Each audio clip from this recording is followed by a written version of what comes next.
श्री स्वामी समर्थ. नमस्कार मित्रांनो, तुमचं माझ्या यूट्यूब चॅनलवरती मनापासून खूप खूप स्वागत आहे.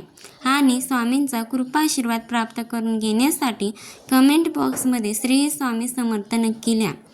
नाथ, पृथ्वीवर अनेक स्त्रिया श्रावणात केस धुण्याबाबत काही विशिष्ट नियम पाळतात. कोणत्या दिवशी केस धुवायचे, कोणत्या दिवशी टाळायचे याबद्दल प्रत्येक घरात वेगवेगळ्या गोष्टी सांगितल्या जातात. पण मला एक गोष्ट समजत नाही. हेच दोन इतर शरीरांच्या स्वच्छतेची साधी गोष्ट आहे. मग तिचा संबंध देवाच्या भक्तीचे किंवा घराच्या सुख समृद्धीचे का जोडला जातो? पार्वती मातेने महादेवांना प्रश्न विचारला. महादेव म्हणाले, देवी, पृथ्वीवर प्रत्येक दिवसाला एक विशिष्ट धार्मिक आणि प्रतिकात्मक महत्त्व दिलं गेलं आहे. त्या दिवसाची संबंधित देवता, ग्रह आणि जीवनातील काही विशिष्ट गुण याचा विचार करून काही नियम तयार झाले. पार्वती माता लक्षपूर्वक ऐकत होत्या. महादेव म्हणाले, सर्वप्रथम सोमवार हा माझ्या भक्तांसाठी अत्यंत पवित्र दिवस मानला जातो. विशेषतः श्रावणातील सोमवार माझ्या उपासनेसाठी महत्त्वाचा मानला जातो. सोमवारचा संबंध मन शांती, स्थिरता आणि संयमाशी जोडला जातो. म्हणून काही घरामध्ये या दिवशी महिलांनी केस धुणे टाळावे अशी परंपरा आहे. पार्वती माता लगेच म्हणाल्या, पण नाथ, केस धुतल्यामुळे मनाची स्थिरता कशी काय बदलू शकते? महादेव म्हणाले, देवी, प्रत्येक परंपरेचा अर्थ शब्दाश घेण्याची गरज नसते. पूर्वीच्या लोकांनी दिवस, ऋतू, शरीराची अवस्था आणि धार्मिक आचार यांना एकत्र जोडून जीवनाची शिस्त तयार केली. त्यामुळे एखाद्या दिवशी एखादी गोष्ट टाळण्यामागे केवळ देवाची भीती नसते. त्यामागे त्या दिवसाला दिलेला प्रतिकात्मक अर्थही असतो. पण त्यांच्या मनातला प्रश्न संपला नव्हता. मग मंगळवारचा काय? यावर महादेव म्हणाले, मंगळवार हा हनुमानजींशी जोडलेला गेलेला दिवस आहे. ऊर्जा, साहस आणि धैर्य याचा प्रतीक आहे, म्हणून त्यांच्याकडे पाहिलं जातं. त्यामुळे काही कुटुंबामध्ये मंगळवारी ही महिलांनी केस धुणे टाळण्याची पद्धत आहे. या परंपरेचा उद्देश स्त्रीला घाबरवणे नसून त्या दिवसाची जोडलेली धार्मिक शिस्त जपणे हा आहे. आणि बुधवार, ह्या पार्वती मातांनी विचारलं, बुधवार हा बुध ग्रहाशी जोडला जातो. महादेव म्हणाले, बुद्धिमत्ता, संवाद आणि नातेसंबंध यांच्याशी त्याचा संबंध जोडला जातो. म्हणून काही घरामध्ये बुधवारी महिलांनी केस न धुण्याची परंपरा आढळते. विशेषतः कुटुंबातील नात्याचा समतोल आणि घरातील शांतता याचा विचार ह्या परंपरेशी जोडलेला जातो. पार्वती माता आता अधिक उत्सुक झाल्या होत्या. नाथ, मग गुरुवारचा काय? महादेवाचा आवाज अधिक गंभीर झाला. गुरुवार हा गुरु, ज्ञान आणि कुटुंबाच्या सुखाशी जोडलेला जातो. स्त्रीच्या आयुष्यात पती, मुलं आणि घरातील सुख समृद्धीला महत्त्व दिलं जातं. असल्यामुळे काही परंपरांमध्ये गुरुवारी केस धुणे टाळण्याची पद्धत निर्माण झाली. या दिवशी घरातील धैर्य आणि संरक्षणाचा विचार केला जातो. हे ऐकून पार्वती माता काही क्षण विचारात पडल्या. त्यानंतर त्यांनी महादेवांना थेट प्रश्न विचारला. नाथ, म्हणजे एखाद्या स्त्रीने सोमवार, मंगळवार, बुधवार किंवा गुरुवारी केस धुतले तर देव तिच्यावर रागावतात का? तिच्या घरावर संकट येतं का? तिच्या पतीला किंवा कुटुंबाला काही त्रास होतो का? मित्रांनो, पुढे जाण्याआधी माहिती आवडल्यास व्हिडिओला लाईक करा. कमेंटमध्ये हर हर महादेव नक्की लिहा. मित्रमैत्रिणींनो, हा व्हिडिओ नक्की शेअर करा. आणि अशाच नवनवीन माहितीसाठी माझ्या चॅनलला सबस्क्राईब करायला मात्र विसरू नका. देवी, महादेव शांतपणे म्हणाले, भक्ती ही भीतीवर उभी नसते. एखादी स्त्री एखादी दिवशी केस धुणे म्हणून माझा कोप तिच्यावर होईल अशी भीती तिच्या मनात असण्याचं कारण नाही. श्रद्धा मनाला शांत करणारी असावी, भीती निर्माण करणारी नाही. पार्वती मातेच्या चेहऱ्यावर समाधान उमटलं. महादेव पुढे म्हणाले, परंपरा पाळायची असेल तर तिचा आदर करावा, पण तिच्या मागचा भाव समजून घ्यावा. नियम पाळताना मनामध्ये प्रेम आणि श्रद्धा असावी, भीती नाही. पार्वती माता पुन्हा पृथ्वीवरील स्त्रियांकडे पाहू लागल्या. त्यांना जाणवले की केस धुण्याचा साधन नियम दिसत असला तरी त्यामागे दिवस, देवता, कुटुंब, मन आणि जीवनशैली यांना जोडण्याचा एक मोठा विचार आहे. पण त्यांच्या मनात अजून एक प्रश्न निर्माण झाला. नाथ, त्या म्हणाल्या, जर सोमवारपासून गुरुवारपर्यंत असे वेगवेगळे नियम आहेत. तर शुक्रवार, शनिवार आणि रविवारचं काय? आणि अमावस्या, पौर्णिमा किंवा एकादशी सारख्या विशेष तिथींना स्त्रियांनी केस धुवावेत का की नाही यावर महादेव म्हणाले, प्रत्येक दिवसाला आपल्या परंपरेत एक विशिष्ट स्थान दिले गेले आहे. म्हणूनच काही घरामध्ये शुक्रवार, शनिवार आणि रविवार यांच्याबाबतही केस धुण्याच्या वेगवेगळ्या पद्धती पाळल्या जातात. पार्वती माता शांतपणे ऐकत होत्या. महादेव पुढे म्हणाले, शनिवार हा कर्म आणि न्यायाची जोडला गेलेला दिवस आहे. शनिदेवाच्या नावाखाली हा दिवस जोडला जातो. त्यामुळे काही परंपरांमध्ये या दिवशी शरीराशी संबंधित काही गोष्टी करताना विशेष काळजी घेण्याची पद्धत आहे. केस धुण्याबाबतही काही घरामध्ये शनिवार टाळला जातो. मात्र देवी याचा अर्थ असा नाही की त्या दिवशी केस धुतले तर संकट निश्चितच येईल. परंपराच्या भीतीने नव्हे तर श्रद्धेने समजून घ्यावा. पार्वती माता म्हणाले, मग रविवारचं काय? यावर महादेव बोलले, रविवारचा विचार थोडा वेगळा आहे. पूर्वी स्त्रियांचे केस अनेकदा लांब असतात. केस धुणे, त्यातील पाणी काढणे, ते पूर्णपणे वाळवणे आणि त्याची नीट निगा राखणे यासाठी बराच वेळ लागत असेल. त्यामुळे कामाचा ताण कमी असलेल्या दिवशी केसांची व्यवस्थित काळजी घेणे सोयीचे ठरत असेल. म्हणून रविवारसारखा दिवस केस धुण्यासाठी आणि केसांची निगा राखण्यासाठी व्यावहारिकदृष्ट्या योग्य ठरू शकतो. पार्वती माता विचारात पडल्या, म्हणजे नाथ प्रत्येक नियमामागे केवळ धार्मिक कारणच असावे असं नाही? महादेव म्हणाले, अगदी बरोबर. देवी काही परंपरा श्रद्धेतून आल्या तर काहींचा संबंध दैनंदिन जीवन पद्धतीशी जोडलेला असू शकतो. म्हणून एखादी गोष्ट समजून घेताना तिच्या मागचा काळ आणि जीवन पद्धती ही लक्षात घ्यावी. पार्वती माताच्या मनात अजून एक प्रश्न होता. नाथ, आठवड्याचे दिवस तर समजले, पण अमावस्या, पौर्णिमा आणि एकादशी यासारखे विशेष स्थिती आल्या की स्त्रियांनी केस धुण्याबाबत आणखी काही नियम पाळले जातात. त्या तिथीचा काय यावर महादेव म्हणाले, देवी, ह्या तिथींना चंद्राच्या तिथीशी जोडून पाहिले जाते. चंद्राचा संबंध मन आणि भावनांशी जोडला जात असल्यामुळे अमावस्या आणि पौर्णिमेसारख्या तिथींना धार्मिक आचारांना विशेष महत्त्व दिले गेले आहेत. एकादशी ही उपवास आणि संयमाची जोडलेली तिथी, त्यामुळे या दिवसामध्ये शरीर आणि मनाला विश्रांती देण्याचा विचारही काही परंपरांमध्ये दिसतो. पार्वती माता पुढे म्हणाल्या, म्हणजे एकादशीच्या दिवशी केस धुणे टाळण्यामागे ही शरीराला विश्रांती देण्याचा विचार आहे. काही परंपरांमध्ये तसा विचार केला जातो. महादेव म्हणाले, उपवासाच्या काळात शरीर आधीच एका वेगळ्या अवस्थेत असते.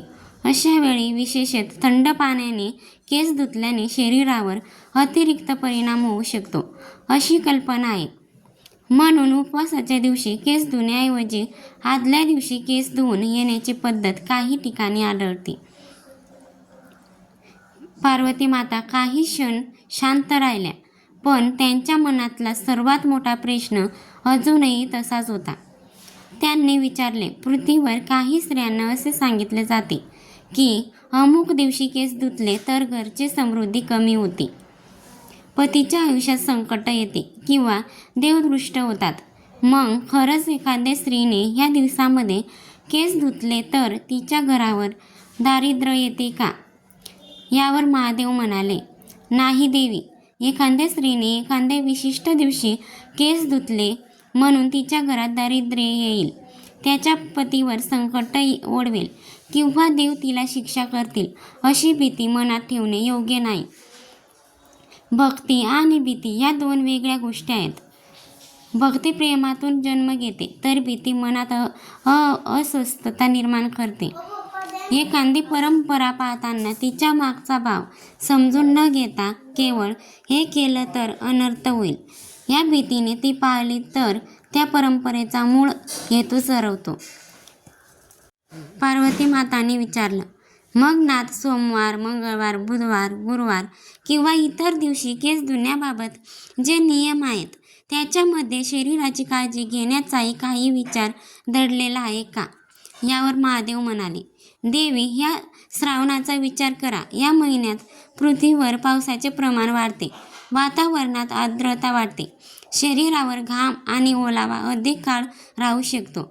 अशा वातावरणात स्त्रीने आपल्या केसांची आणि टाळूची स्वच्छताकडे दुर्लक्षित केली तर त्यामधून त्रास निर्माण होऊ शकतो.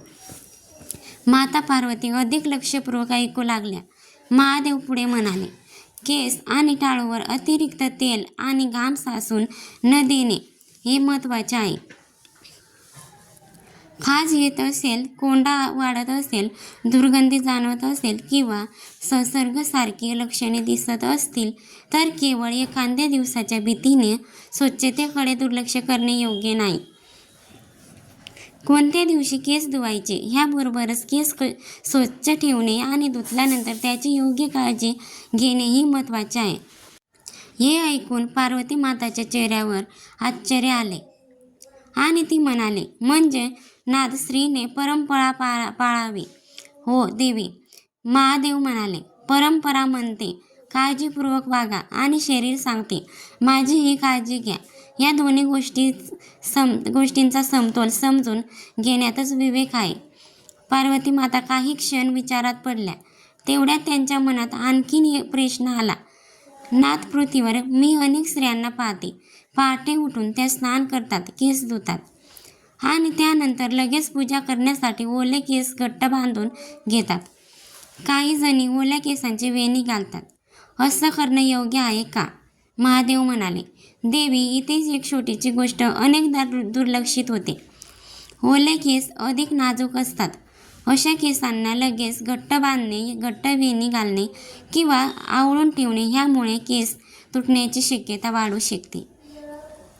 पार्वती माता म्हणाले, मग केस धुतल्यानंतर स्त्रीने काय करावे? यावर महादेव म्हणाले, केस धुतल्यानंतर त्यातील पाणी हलक्या हाताने शोषून घ्यावे. केसांना जोराने घासण्याऐवजी शक्य असेल तर त्यांना नैसर्गिकरित्या सुकू द्यावे. केस पूर्ण ओले असताना त्यांना घट्ट बांधून ठेवू नये. एवढी साधी काळजी ही केसांसाठी उपयोगी ठरू शकते. पार्वती मातांना आता या सर्व गोष्टींचा एकमेकांचे असलेला संबंध जाणू लागला होता. त्या म्हणाल्या, नाथ, म्हणजे एखादी स्त्री फक्त आज केस धुवायचे नाहीत एवढाच नियम लक्षात ठेवते आणि तिच्या टाळूला खाज किंवा दुसरा त्रास होत असूनही स्वच्छतेकडे दुर्लक्ष करते तर तिने त्या परंपरेचा अर्थ पूर्णपणे समजून घेतलेला नाही. यावर महादेव शांतपणे म्हणाले, देवी, शरीराची काळजी घेणे आणि ईश्वराची भक्ती करणे या एकमेकांच्या विरोधातील गोष्टी नाहीत. श्रावणात फक्त माझ्यावर जल अभिषेक करतात, बेलपत्र अर्पण करतात, मंत्र जप करतात आणि उपवास करतात. या सर्वांच्या मुळाची श्रद्धा आहे. त्याचप्रमाणे स्वतःची स्वच्छता राखताना विवेक ठेवणे ही आवश्यक आहे.